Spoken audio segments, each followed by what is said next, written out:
This is week's daf is daf chafal, starting from Amashmul, which is second line of daf chafal.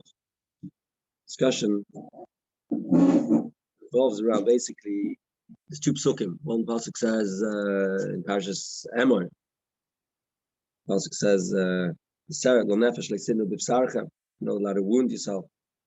There's another lo nefesh, a mace, a grief for a mace. Another pasuk says lo yis goy to do in Parshas Rabbi, lo yis simu karcha ben nechem mace. What are the two psukim? So there's two different ways of learning. One way of learning is that it's two lavin, the same thing. The other way of learning is no. It's two different shaynas used. Seret, which means biyad, and gedida is bikli. And we just said earlier that Rabbi Yossi, the time of Yossi says it's all one thing. Shrit gedida achas, So it's just.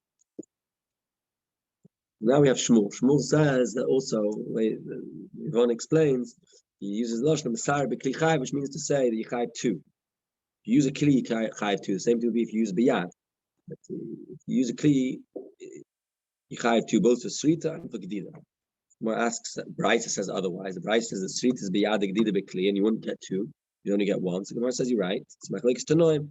Shmuel, the Amoira goes like Rabbi Yossi, who said earlier the street of gedida achas is one thing. But he says whether it says seret or whether it says gedida in the pasuk, it's the same thing. It means bein biyad, bein b'kli. And therefore, you did it with kli, you're going to be over two. Pasuk in Re'eh and the pasuk in Kedoshim. The Betaka, the Tana says street of gedida achas and the street of biyad gedida b'kli would say no.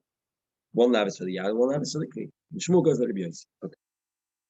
Another thing, another topic, another discussion on the topic of yad and kli is that for mace you chayav bein biyad bein b'kli, and again it's going to depend whether you can chayav one or two, but either way you definitely chayav biyad, you definitely chayav b'kli. But if you serve the avodah zarah this way, there's certain avodah zarahs which you over. The way of serving was to wound yourself. So the Gemara originally says the only chayav biyad but not b'kli. The Gemara asks the kasha, what do you mean? You see clearly in Psukim and Melachim where it talks about how they served the Baal, that they wounded themselves. With Kalim, with the swords and spears. So we see clearly that it was a normal way to do it with the kli. Why time biyad part? The Gemara says it's the other way around. Biyad part of b'kli chayav.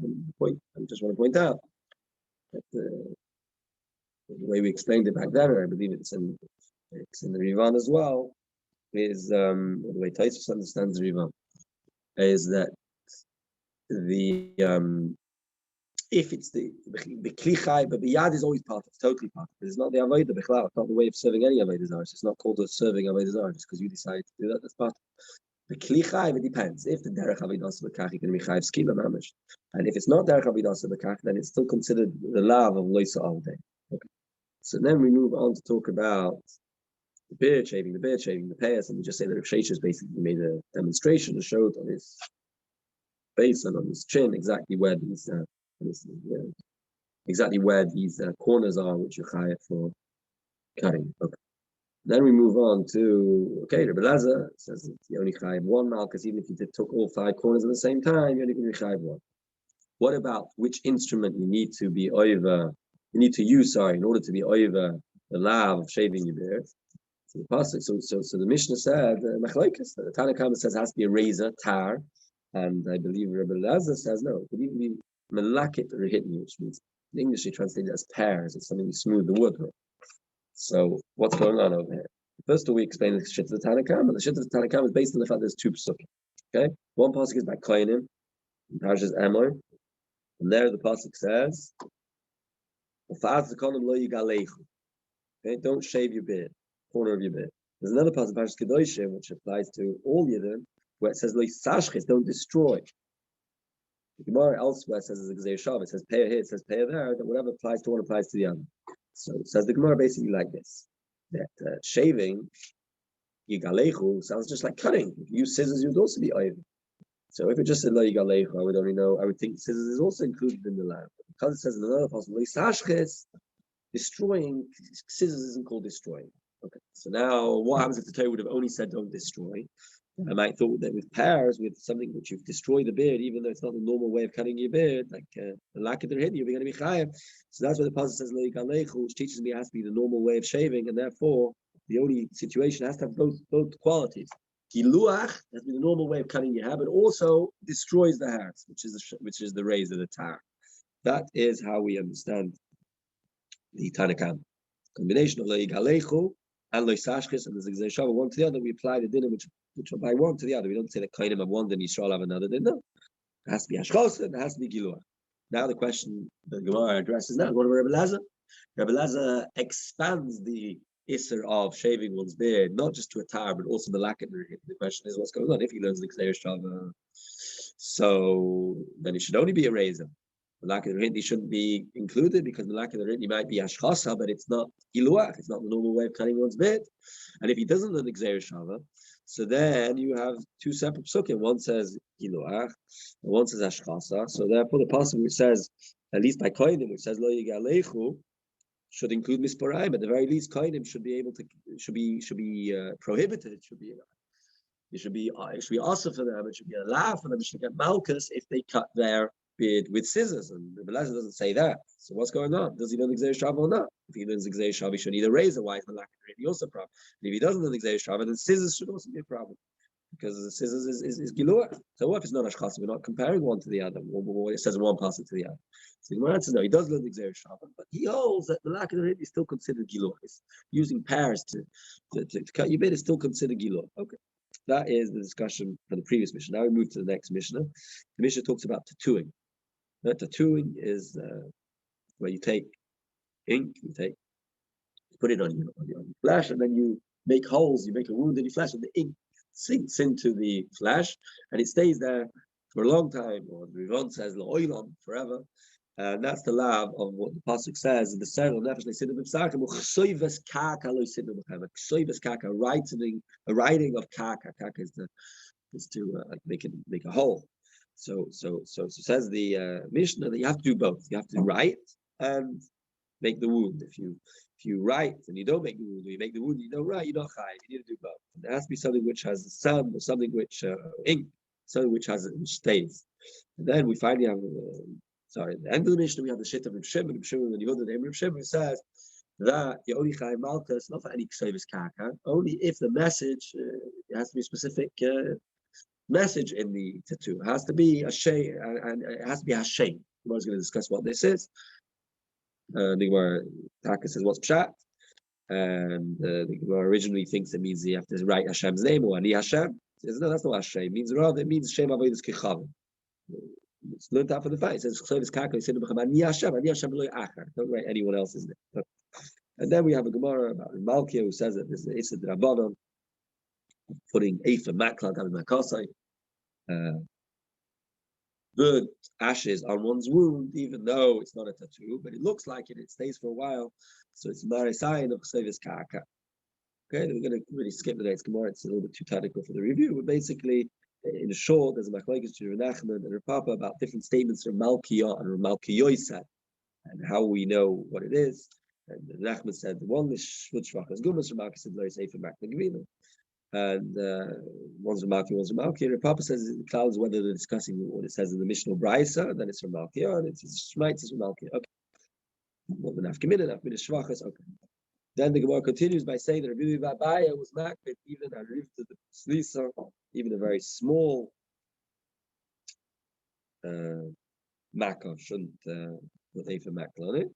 Rav Ashi argues totally. He says this whole din isn't correct, meaning if you have a Makkah, there's no issue of Maris Ayin. There might be cases where there's that problem Maris Ayin of a tattoo, but when you have a Makkah, the Makkah is Mechiach. The Makkah indicates and proves to everyone that it's not a tattoo. The reason why you've got ashes is because you have a wound. And that's Hakad Halacha, that you're allowed to apply whatever you want to your Makkah, and you don't have to worry about it looking like a tattoo. Okay. Now we move on to the Mishnah, which is what we start reading today. The Mishnah basically says three cases of a Nazir who was either drinking wine all day, or he was maybe Tamal Mason all day, or he was cutting his hair all day, which is not allowed to do.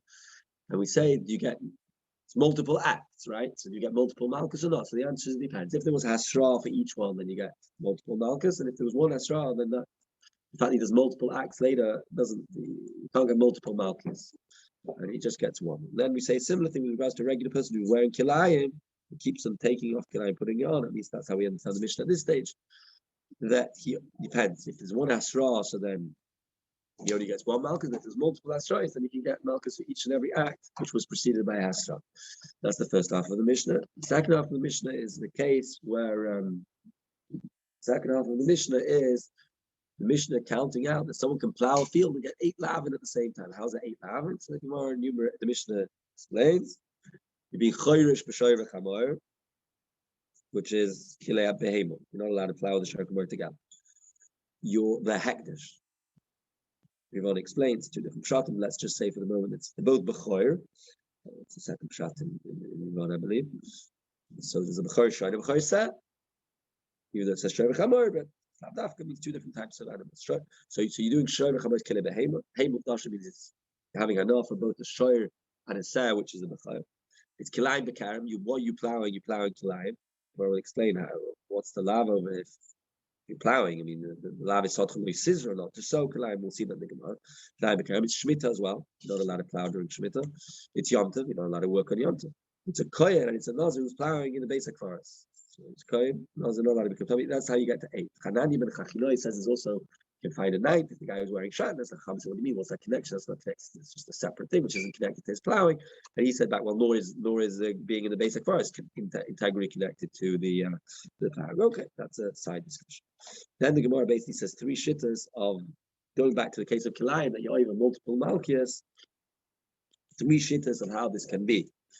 Either first shittas doesn't have to literally mean you taking it off and putting it back on how you get multiple malchias. Now, even if you take out the arm from the sleeve and put it back in, each time you do that, you can be over another lav of kilayim and get another malchus if there's hasra preceding it. The Acha says no, you mamish have to put the clothes on and off. And Rabbi Ashi says, and this is halacha, no, you don't have to take the kilayim off as long as you wait the amount of time it takes a person to take off the kilayim and put it back on. That's already considered a new ma'is and levisha, and you get a new malchus if there was hasra preceding, there's hasra every so often. Okay. So now we get to the discussion. Yesh choyesh tanim. How do you get 8? The issue that we're dealing with is what's not supposed kilayim. Plowing kilayim. What does that mean? Plowing kilayim. The lav is sotchel loy sizra kilayim. You're not allowed to sow kilayim. Putting the seeds in. You're not putting the seeds. You're plowing. So why are you getting Why are you getting malchus for loy sizra kilayim? So it says Rav Yanai. Okay, first of all, he doesn't really say in the context of the Mishnah. Rav Yanai says it independently. We're going to connect to the Mishnah. Rav Yanai says that choyfa b'kilayim like. The lav of kilayim is sotchel scissor kilayim. You're not allowed to sow. You're not allowed to put seeds. Nevertheless, meaning if you cover the seeds with soil, that itself is considered sowing. Rabbi Yechon said that that's our Mishnah. Mishnah says yesh choyesh tanim echad nichayev. What's choyesh? Choyesh must mean that you're covering the seeds. It's right. Okay. Discussion. How else you can learn the Mishnah? In other words, why is it a beferish Mishnah? It's not a beferish Mishnah because it's not for Rabbi Yanai and Rabbi Yochanan saying this pshat in the Mishnah, so to speak. Rabbi Yanai praising Rabbi Yochanan for saying this pshat in the Mishnah. Then we could explain the Mishnah differently. How would we explain the Mishnah? We say like this: the Mishnah is not saying that mechap is a reh. It's not saying mechap is a reh. It's saying a different word. That kilayim, that so Rabbi Kiva says that mekayim kilayim, you don't have to sow kilayim in order to be. You don't have to do it. If you see kilayim somewhere, you don't take it away. You keep it there. You like it, and he learns it out of the pasuk. The pasuk says, "Sadchol le'sizra kilayim." Right? Pasuk really goes behem t'choloi sarba. Let's read the pasuk. That's called behem t'choloi sarba kilayim. Sadchol le'sizra kilayim. Could have said it differently. But it says in such a way that kilayim is in between the words loy sarbi and sadchol. We learn kilayim sadchol as if it's saying kilayim in your field now. Don't have kilayim, and it's not just the sowing which is the problem. Even just keeping the kilayim, there's a problem. That's Rabbi Kiva's shit. He says mekayim kilayim like it. And were it not for Rabbi Yechon and Rabbi Yanai's pshat in the Mishnah is talking about mechapa, that you actually consider sowing kilayim when you're covering it. We say different pshat. Mechapa is not considered zereh. The reason why kilayim is like it in our Mishnah is because it's going to Rabbi Kiva says mekayim. Were we not told that Rabbi Kiva? Tanakama would hold there's only 7 lavin in the Mishnah. There's no 8 because he doesn't hold the mekayim. Now that Rabbi Yanai and Rabbi Yechon said pshat in the Mishnah, so now we understand that even if you don't hold mekayim like that, you can still be over. In this case of being chayresh, because mechap mishum zereh, when you cover the seeds with soil, that's considered so. Okay, having established a mechap b'kilayim zereh, when you cover seeds with soil, it's considered sowing. The shaila now becomes: why are you only over 1 lav for yom tov, plowing on yom tov? You're doing 2 things: you're plowing, but you're also covering the seeds, which is a reah. It's a different malach on Yom. So Mar tries to answer ton of a Shiur. It doesn't like that. You say the number's 8, then it means 8. Rabbi finally says like this. You're right, you're doing 2 malachas chayrish and zireh, but ain't chila malachas beyond. You do one act, which is 2 malachas. On Shabbos, you can get 2 chatois, we have 2 karbanis. We're doing it b'shayki. But by Yom Tov, there's no such thing as chila malachas. You don't get 2 malchias for doing 2 separate malachas at the same time. Okay. That's Ravon explains how we learn that. Psukim, why there's a difference in Shabbos and Yom Tov, you can look up there if you're interested. You want to go over that. So now with the Gemara, the next stage of the Gemara is the Gemara asks the Kash. You're telling me Eichel Malachas beyond. We have a brayso which says a similar sort of situation where we're counting up one act which can have a whole bunch of Yisroel. And there, the brayso talks about a situation when you cook a gid hanosha in milk on Yom Tov and then eat it. You say Yichayev 5. Now why Yichayev 5? The Gemara understands because you're cooking a gid hanosha with milk. That's bas b'chal. Then you're eating it. So that's the lav of eating bas b'chal. Besides for the lav of cooking bas b'chal, is lav of eating b'chal. Then it's beyond Yom Tov, cooking in Yom Tov. And you're also lighting a fire in Yom Tov. 4. And you're eating the gid. Okay? Which says you're not allowed to eat gid and nosha. But that number 5 is only assuming that you're getting 2 for Yom Tov, 1 for cooking, 1 for lighting the fire. We just said ein chila malachas b'Yom Tov. If he's one person who does 2 different malachas, doesn't get 2 malchus. So how are you getting to 5? It must be yash chila malachas b'Yom Tov. Cash to what we said. Yeah, the answer no. You're assuming that it's Havara, it's not Havara. Take out Havara.